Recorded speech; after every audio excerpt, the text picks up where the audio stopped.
We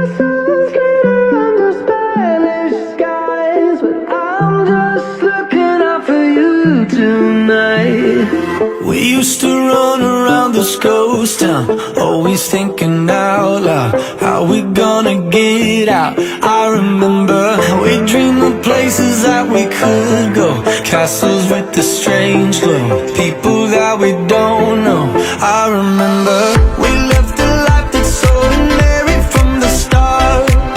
We look for stranger things, cause that's just who we are. Found me the edge of something beautiful and loud, like I'm picturing now. Castles glitter under Spanish skies, but I'm just looking out for you tonight. Snow white mountains in a foreign state. Tell me someday we'll get there. Someday.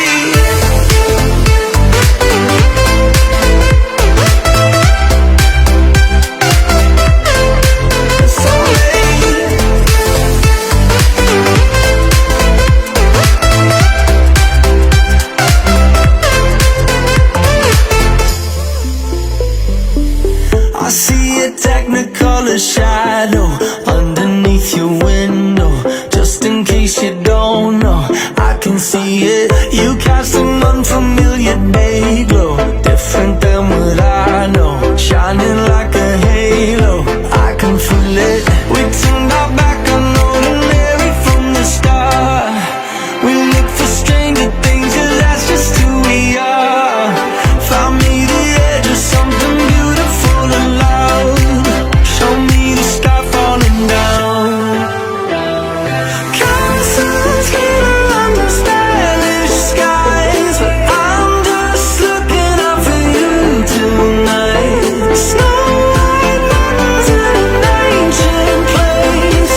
Tell me someday we'll get there. Someday.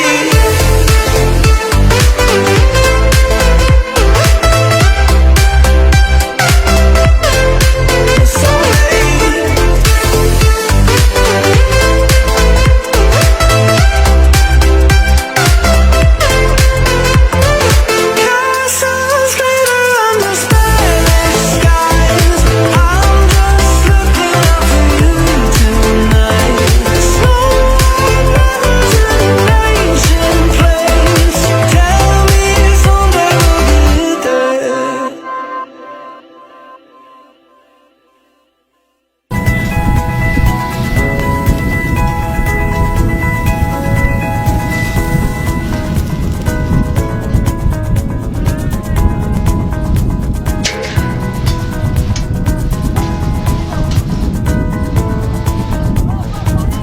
dialokasikan untuk pembangunan trestel di darat dan juga pembangunan dermaga.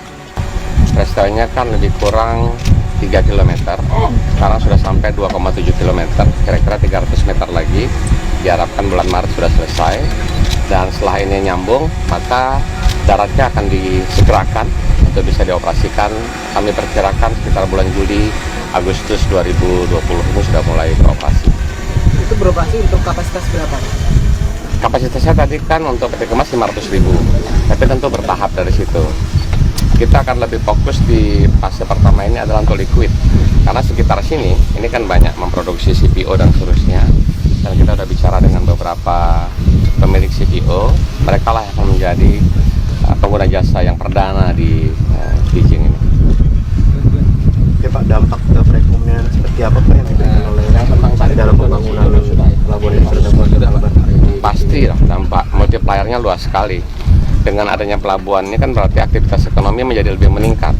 Kalau aktivitas ekonomi meningkat, itu pertumbuhan ekonominya juga meningkat. Itu secara multiplier efek. Tapi yang langsung dirasakan, kami akan merekrut sebagian masyarakat Mentawai ini untuk bisa involve di sini sebagai pekerja nantinya, tentu melalui proses seleksi dan seterusnya. Kita harapkan Pelabuhan Kijing ini memberi manfaat bukan hanya pada Mentawai, tapi juga pada Kalimantan Barat dan tentu nantinya ke seluruh Kalimantan. Pak, untuk proses pembangunan sini sudah berapa persen nih Pak? Apanya? Progresnya Pak? Progresnya 43% saat ini, tapi setiap hari dia bertambah terus. Karena Anda kan sudah lihat tadi. Siap. Kita harapkan akhir bulan ini bisa di atas 50%, dan nanti itu tadi Juli itu sudah bisa dipakai. Itu total atau bagaimana Pak? Total. Juli total. Juli sudah total. Jadi sudah bisa dipakai pada fase 1, dermaganya bisa dipakai, terestrialnya dipakai, dan CY-nya, kontainer yacht-nya bisa dipakai. Seperti tadi penjelasan, di darat itu kita bagi 3 untuk multipurpose, untuk kontainer sama untuk liquid. Nanti liquidnya pakai pipa langsung di sini. Pak, untuk transportasi sendiri, infrastruktur jalan itu bagaimana nanti Pak? Ya, memang Ingat kita gitu kecilnya.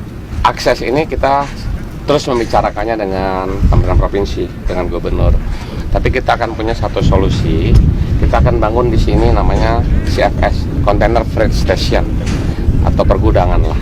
Sehingga ketika barang-barang datang dari luar ke sini, disebut incoming, dia tidak perlu pakai kontainer ke Pontianak. Dia cukup dibongkar di sini. Istilahnya stopping stripping, nanti baru pecahan-pecahannya dibawa pakai truk yang lebih kecil ke Pontianak. Masih menggunakan akses yang sama.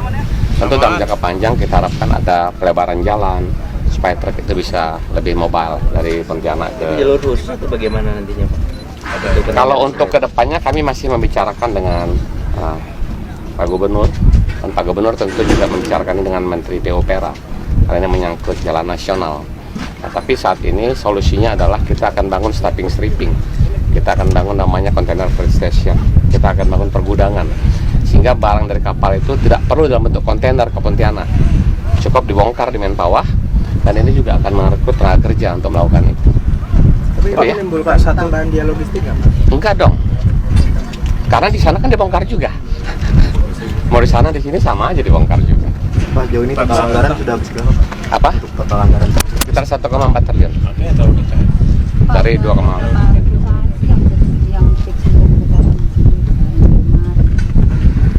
jawabannya begini, sudah ada pipeline lah. Jadi ketika ini beroperasi Juli 2027 sudah ada yang menggunakan, dan saat ini kami sedang memfinalize pola kerjasama dengan mereka. Dan kita bisa lihat adanya Kijing ini kan memudahkan distribusi keluar, outgoing namanya, CPO dari Kalimantan Barat. Kemudian memudahkan incoming, barang-barang yang dibutuhkan di Kalimantan Barat. Jadi tahapan komersial namanya itu kita sudah lakukan, sudah bertemu dengan cukup banyak pengusaha, dan ini sedang dalam tahap finalisasi kontrak dengan mereka. Kita harapkan kontrak ini sudah selesai sebelum pelabuhan beroperasi.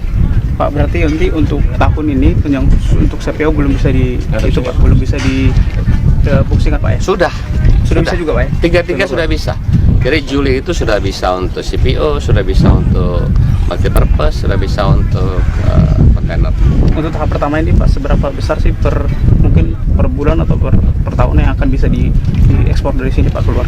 Itu pertanyaannya lebih pas kepada yang akan menggunakan pelabuhan. Karena kita akan diskusikan ke mereka berapa. Kalau kapasitas kami siapkan tadi 500.000 kontainer tahap pertama. Kemudian berapa puluh juta ton untuk CPO. Tapi kapasitas ini kan belum tentu dipakai seluruhnya oleh si pengguna jasa. Yang jelas sudah akan ada yang menggunakan. Apakah Juli nanti akan dipastikan ini akan beroperasi tepat waktu Pak? Mengingat kan masih ada persoalan pembebasan lahan yang masih dilakukan. Untuk di sebelah sini sudah 100%. Insya Allah Juli akhir nanti kita undang. Kalau kemarin jalan tol yang ada rencana pembangunan jalan tol apa masih akan dilakukan? Termasuk. Jadi kalau pelabuhan itu dia kan konektivitas dari sisi laut. Ketika barang-barang sudah masuk ke darat kan harus ada akses di darat. Nah, salah satu opsi akses darat itu adalah pembangunan jalan tol. Cuma ini kan harus melibatkan banyak sekali pihak. Yang jelas tanggung jawab kami dari sisi pembangunan pelabuhan kita siapkan. Lalu sudah digunakan, tentu akan lebih baik kalau aksesnya juga menjadi lebih banyak. Pak, nanti untuk pelabuhan Pontianak berarti berangsur akan seperti apa nanti? Nah, kita akan operasikan sama-sama. Jadi tahap awal Kijing ini akan berada di bawah kelolaan Pontianak. Jadi sebagai sub dari Pontianak pada tahap awal. Nanti kemudian berlanjut kalau throughputnya sudah besar, kita akan kasih perusahaan tersendiri yang mengelola Kijing ini. Berarti di sini nanti akan jadi tempat pembongkaran saja atau pemasan gitu Pak, baru bawa ke Pontianak. Seperti apa sih? Untuk incoming, seluruh proses itu adalah proses pelabuhan. Dari kapal datang, dibongkar, stevedoring namanya. Kemudian setelah itu barang-barang tadi bisa stopping stripping, dipecah-pecah di sini. baru kemudian dibawa ke Pontianak. Jadi proses ini bahkan akan mempermurah logistik cost, karena dia tidak perlu dalam bentuk kontainer, tapi sudah bisa langsung ke pengguna. Kita expect di sisi darat itu bisa menjadi distribution hub juga, khususnya ke Kalimantan. Bapak bilang kan tadi belum 100%. Kira-kira untuk saat ini progres yang masih akan terus diupayakan, dikerjakan apalagi Pak? Sekarang menyelesaikan trestle, menyelesaikan dermaga, kemudian menyelesaikan darat. Jadi ini pekerjaannya adalah paralel semua. Dikerjakan 3 shift, 18 jam satu hari. Ya, oke, terima kasih ya. Terima kasih Pak. Banyak Pak. Banyak banget.